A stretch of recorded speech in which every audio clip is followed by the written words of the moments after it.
Okay, swali ilikuwa rahisi. Was the world created? Yes.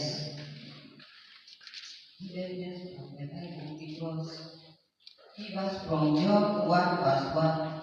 It says, in the beginning was the Word, and the Word was with God, and the Word was God.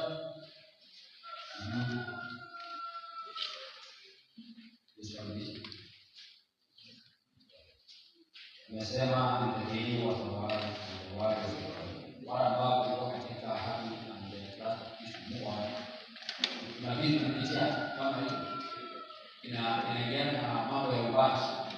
Yes, because God created the world by His word. Let there be that word au wakaipata katika John 1 verse 1. So wacha niongezee kingine ya Genesis 1 verse 1. Nasema nini?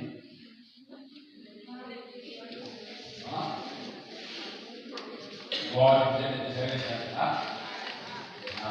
Second issue. Who created man? God.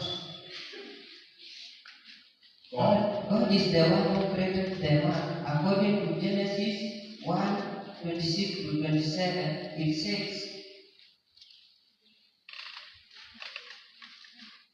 then God let us make man in our image after our likeness, and let them have dominion over the fish, over the sea, and over the birds, over the earth, and over the cattle, and over all the earth, and over every living thing that lives upon the earth.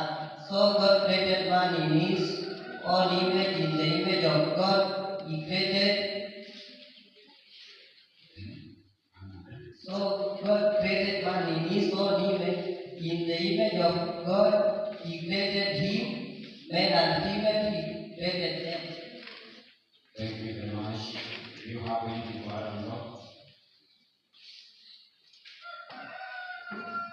So we believe you are created by God. Sawa. Wangapi? Wapema.